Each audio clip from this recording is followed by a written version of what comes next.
नमस्कार, very good evening. बात निकली थी part time agent full time agent की, कुछ बात निकली थी। तो एक स्टोरी जनरली मैं बताते रहता हूँ, कहानियों से मैसेज अच्छा पहुँचता है, एक आसानी से हम लोग समझ पाते हैं उस कहानी से। तो जो लोग भी पार्ट टाइम काम कर रहे हैं उनको फुल टाइम क्यों करना चाहिए। और आज आईओई के माध्यम से हम सभी लीडरों ने हजारों लोगों को, हजारों एजेंटों को पार्ट टाइम में से फुल टाइम में हम लोगों ने परिवर्तित किया हुआ है।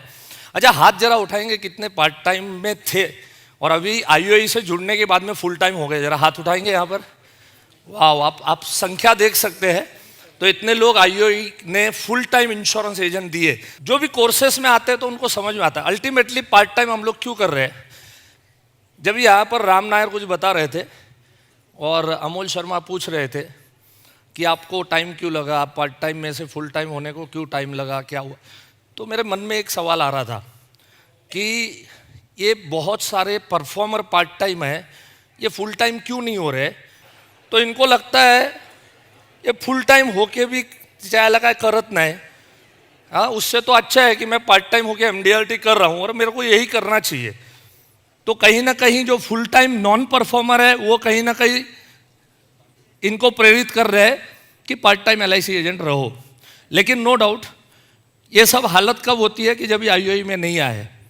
जब ये आईओई में आते हैं, हर आदमी को सक्सेसफुल होना है, हर आदमी को काम कैसे करना, वो अगर तरीका मिलता है तो डेफिनेटली वो आदमी सक्सेसफुल होता ही है और उसको पैसा दिखता है तो वो फुल टाइम के अंदर में कन्वर्ट हो जाता है। तो एक छोटी सी स्टोरी, कई बार मैं फंडामेंटल कोर्स में लेता हूँ ये स्टोरी को, कि एक आदमी था, से हमको सहारा तो बहुत मिलता है। आप जिन जिन लोगों ने यहाँ पर हाथ उठाए और जो जो लोग पार्ट टाइम से फुल टाइम हुए हैं, तो डेफिनेटली डीओ ने एक बार नहीं हजारों बार कहा होगा कि तू फुल टाइम हो जा, फुल टाइम हो जा। लेकिन क्यों नहीं हो पाते हैं, तो उसके ऊपर एक छोटी सी कहानी है। एक आदमी अंधेरे में चला जा रहा था, कुछ पहाड़ी प्रदेश था, पहाड़ी के ऊपर में चला जा रहा है। उसको मालूम था कि मैं पहाड़ पे चल रहा हूँ, अमावस्या की रात है, 4 कदम आगे क्या होगा मुझे पता नहीं है, कहीं ना कहीं मैं फिसलूंगा। और हकीकत में वो हुआ कि 2-4 कदम चलने के बाद में वो ऐसा फिसला और गुलांट के ऊपर गुलांट खाते खाते खाते खाते कम से कम 100-150 गुलांट खा गया उस पहाड़ी से। और नीचे गिरते गिरते एक डाली आई, उस डाली को उसने पकड़ लिया। अब पूरा बदन उसका छिल गया था, सर्द का मौसम था, डाली पकड़ के खड़ा था और मन ही मन में उसने भगवान को याद किया, हे भगवान मेरी जिंदगी बचा ले, भगवान मैं मर जाऊंगा, मेरी जिंदगी बचा ले, भगवान मेरी जिंदगी प्लीज बचा ले। तो उतने में साक्षात्कार हुआ, पीछे भगवान आ गए, ले चल, तूने बुलाया मैं आ गया, अब भगवान प्लीज मेरी जान बचा ले, मेरे को पता नहीं मैं कहाँ गिरा जा रहा हूँ, प्लीज मेरी जान बचा। हाँ हाँ बेटा, मैं आया ना तेरे को बचाने के वास्ते, चल मैं जो बोलूँ वो कर, हाथ दोनों छोड़ दे। अब ये आदमी सोच रहा है 150 गुलांट खाने के बाद एक डाली हाथ में आई है और अब ये बोल रहा है कि तू डाली छोड़ दे। ये डाली क्या है मालूम है? हमारे 15,000 की नौकरी, 20,000 की नौकरी, 25,000 की नौकरी, ये हमको छोड़ने नहीं देती। तो डाली पकड़ के बैठा है, पीछे भगवान जैसे डेवलपमेंट ऑफिसर आए और बोल रहे बेटा हाथ छोड़ दे, आजा फुल टाइम यहाँ पे, मैं हूं ना, तू काय को फिक्र कर रहा है। लेकिन भरोसा करते क्या अपन। तो भगवान ने बोला तू डाली छोड़ दे। अब ये मन में सोचने लगा, पता नहीं घने जंगल में मैंने पुकारा भगवान को, लेकिन कोई प्रेतात्मा भी आ सकता है। अब ये कोई प्रेतात्मा आया है और ये प्रेतात्मा आके मेरे को उसकी कैटेगरी में लेके जाना चाहता है और इसीलिए मेरे को बोल रहा है हाथ छोड़ दे। उसने नहीं छोड़ा। भगवान ने 3 बार बोला बेटा हाथ छोड़ दे, बेटा हाथ छोड़ दे, मैं भगवान हूं, मैं बचा लूंगा, तू काय को फिक्र कर रहा है। उसने नहीं छोड़ा। उसके बाद में भगवान चले गए। यह आदमी रात भर उसी डाली के ऊपर में लटक के, इतनी सर्द थी और पूरी बदन से उसको खून निकल रहा था, कब उसकी जान निकल गई उसको पता भी नहीं चला। सुबह का टाइम था, जब सुबह हुआ तो गांव वाले लोग जब वहां से गुजर रहे थे, उन्होंने देखा कि एक आदमी एक पेड़ के ऊपर डाली को पकड़ के जमीन से 2 फुट ऊपर लटक के मरा हुआ है। मतलब वो 150 गुलांट खा खा के वो ऑलरेडी जमीन पे आ गया था, और ये भगवान को मालूम था। इसके लिए भगवान ने बोला तू हाथ छोड़ दे। हाथ छोड़ देता, अरे यार मैं तो जमीन पे हूं। उसके बाद में चलता, गांव में किसी का सहारा मांगता, जिंदगी बचा लेता ना अपनी। लेकिन क्या है, अपन डाली छोड़ने को तैयार नहीं है। जब भी एक वर्कशॉप के अंदर मुंबई में मैंने कहानी सुनाई, तो एक एजेंट मेरे को बोलता है, सर एक सवाल है सर, एक डाउट है सर, बुरा ना मानो तो पूछो। मतलब पूछो भाई, डाउट है, क्लियर करना हमारा जिम्मेदारी होता है, पूछो क्या है। बोले सर भगवान की भी गलती तो है। हाँ देखो हम लोग कितने खतरनाक लोग हैं ना, कहानी में से हमको जो देना है वो नहीं सीखते, आपको जो लेना है वो आप उठाते हो, राइट। बोले सर भगवान की भी गलती तो है। मैंने कहा भगवान की गलती कैसे है? बोले भगवान ने बोल देना चाहिए था 2 फुट नीचे जमीन है। अब बोला होता तो जान बच जाती ना उसकी। हाँ, उसको मैंने जवाब दिया। यहाँ पर हम लोग ना माता सरस्वती की वंदना करके बोलते हैं ना, शुरू करते हैं ना, तो कई बार ऐसे बाउंसर्स आते हैं, ऐसे ऐसे सवाल आते हैं, लेकिन यहाँ पर सरस्वती माता हमको जवाब देती है। इमीडिएट मैं उसको बोला, जवाब दिया उसको। मैंने कहा है इसका जवाब। देख दोस्त, अगर भगवान एक बार विश्वास किसके ऊपर नहीं आता है ना, तो फिर वो जिंदगी भर नहीं आता है। एक बार नहीं आया ना, एक बार डाउट आ गया ना, तो मैटर खत्म, राइट। जब उसको डाउट आया कि नहीं ये भगवान नहीं हो सकता है, तो वहां मैटर खत्म। उसके बाद भगवान बोलते भी कि 2 फुट नीचे जमीन है, बेटा तू जंप मार, तो क्या बोलता? टॉर्च मार के दिखा। हाँ, मुझे कहां दिखता है? टॉर्च मार, प्रूफ दे मेरे को, तब मैं जाके जंप लगाऊंगा। अब तो सच बोलना, अब भगवान क्या टॉर्च लाएंगे क्या? यस और नो? तो हमारे जितने भी डेवलपमेंट ऑफिसर है, ये हमको ये कह रहे हैं कि बेटा तू डाली छोड़ दे, लेकिन हम लोग छोड़ने को तैयार नहीं है। एक छोटी सी कहानी काफी अच्छी है, इसी के रिलेवेंट है, कि जो लोग फुल टाइम, और शायद मैं ये कहानी बता रहा हूं यार, आप पर बहुत सारे पार्ट टाइम एजेंट है, वो फुल टाइम कन्वर्ट हो, इसके लिए कहानी मैं आपको बता रहा हूं। एक गुरु था, अपने शिष्य के साथ में वो चलते चलते शाम के समय में एक खेत से गुजर रहा था, और उसने एक टूटा फूटा झोपड़ा देखा। प्यास लगी थी, जाके वो झोपड़े के पास में जाके उसने पुकारा।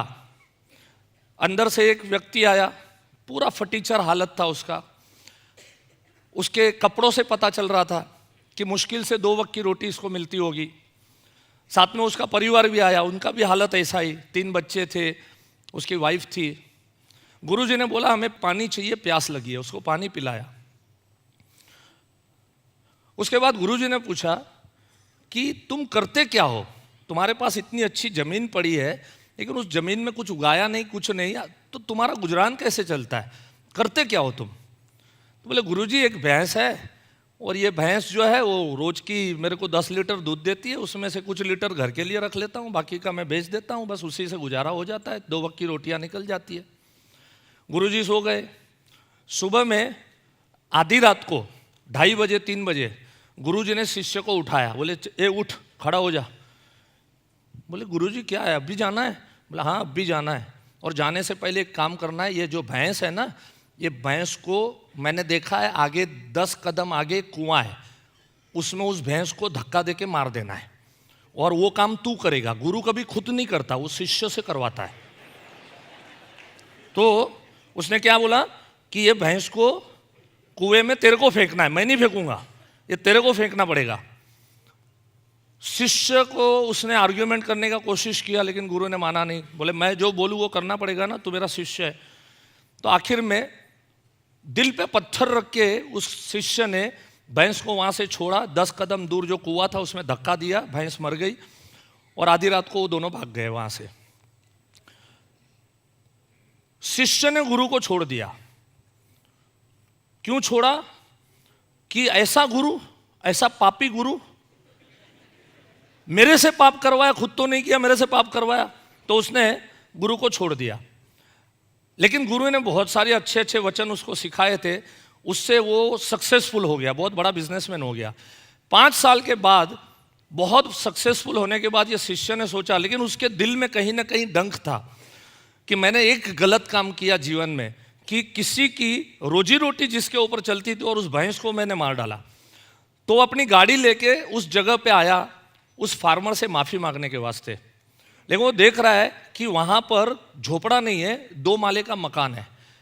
वहाँ पे देख रहा है कि खेत खलियान है। वहाँ पे देख रहा है कि अच्छे अच्छे पेड़ वहाँ पे लगे हैं, फल लगे हुए उसके ऊपर में। तो उसको लगा कि वो फार्मर जो है भैंस मरने के बाद में ज़मीन को बेच के कहीं भाग गया होगा।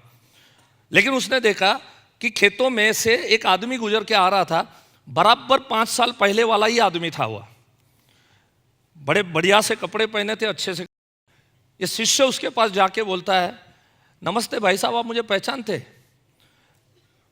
अरे यार, वो आप गुरु के साथ आए थे, वो शिष्य तो नहीं आप? हाँ मैं वही हूँ। बोले आज तक आप मेरे को याद रखे हैं हम दोनों को? अरे कैसे भूल सकता हूँ, वो दिन जब तुम दोनों आए थे, और वो दिन तो मैं जिंदगी में कभी नहीं भूल सकता हूँ, क्योंकि उस दिन अनजाने में मुझे नहीं पता मेरी भैंस को किसने खुला छोड़ा और मेरी भैंस मर गई। बोले फिर क्या हुआ? बोले 1 महीने तक हाथ पे हाथ धरे बैठे रहे। दूसरे महीने में सोचा ऐसे नहीं चलेगा, कुछ तो करना पड़ेगा। तो खेत थे, तो खेत में मैंने फसल लगाई। वो फसल अच्छी चली तो फिर फल लगाए, ये लगाया, वो लगाया, सब कमाते गया। बहुत पैसा मैं कमाया। आज मैं, वो भैंस मरी उसकी वजह से आज मैं इतना बड़ा बन पाया। तो शिष्य को समझ में आया कि गुरु क्या क्या करवाएगा उसकी सोच से अपने को पता नहीं चलने का, अपनी अक्ल चलाने की नहीं, अपनी अक्ल चलाने की नहीं। गुरु तुमसे क्या करवाएगा तुमको पता नहीं चलेगा। वो भैंस मरवा भी सकता है, लेकिन किसी के भले के वास्ते, इतना याद रखना। तो मोरल ऑफ द स्टोरी क्या है? अभी ये जो फुल टाइम काम कर रहे हैं ना, वो फुल टाइम काम करने वालों को मैं बोलता हूं, ये जो 25,000 की नौकरी है, 20,000 की नौकरी है, ये क्या है? ये भैंस है। अब जब तक ये भैंस को खुद मारोगे नहीं ना, तब तक आप सक्सेसफुल लाइफ में नहीं होंगे।